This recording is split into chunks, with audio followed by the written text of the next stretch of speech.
I don't know how much you like being played, but Mark Carney's visit with President Trump this week made it crystal clear that we were during the election campaign. The big question, who is best to deal with President Trump? Well, it took precedent rather, over numerous other pressing issues, from the myriad of negative economic stats to the fallout from Prime Minister Trudeau called uncontrolled temporary visas to the 8 million Canadians living in food insecurity. Not much of a mention there as Donald Trump took center stage. And it's going to be interesting how many Canadians are upset with being played by Prime Minister Carney's election campaign rhetoric and what transpired this week at the White House. It went from, remember this, accusing Donald Trump of trying to, in PM Carney's words, destroy our way of life, along with stating that our old relationship with the US is over, while accusing Donald Trump of trying to break Canada. Well, the rhetoric obviously worked. As David Coletto of Abacus Polling found, and right at the end, he said the most consistent and powerful predictor of a Liberal vote is a sense that Mark Carney is a better choice to manage the economy and deal with Donald Trump. I mean, 49% of voters over 55 prioritized dealing with Trump as the top issue. And Carney led significantly when it came to that demographic.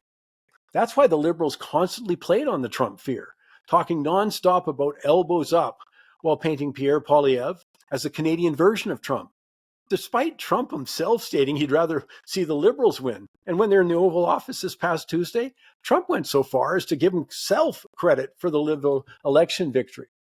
Then when it comes to the about-face Tuesday for Prime Minister Carney, well, think about this.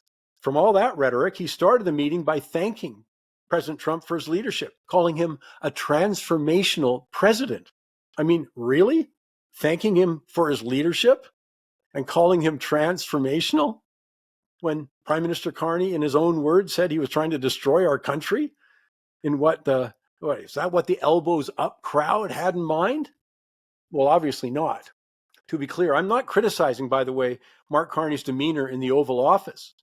I think going after Trump aggressively would have been backfired, made things worse. What I'm critical of, though, is the Prime Minister and the Liberal Party treating the public like fools.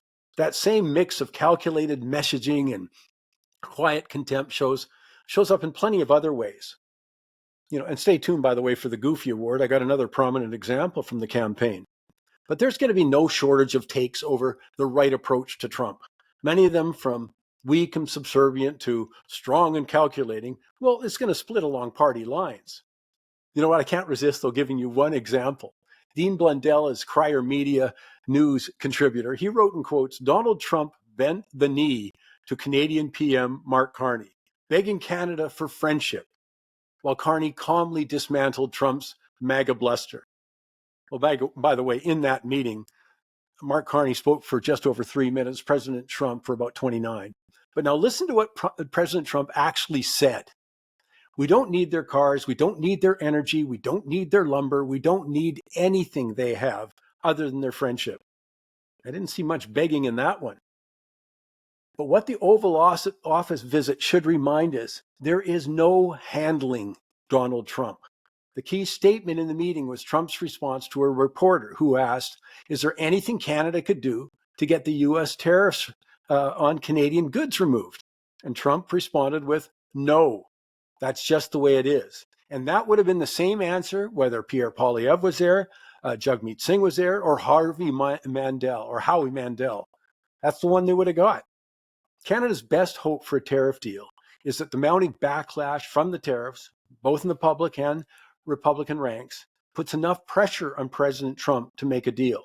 And as the UK-US deal this week reminds us, deals are going to get made, including with Canada. And everyone will take credit. We just need to see the details.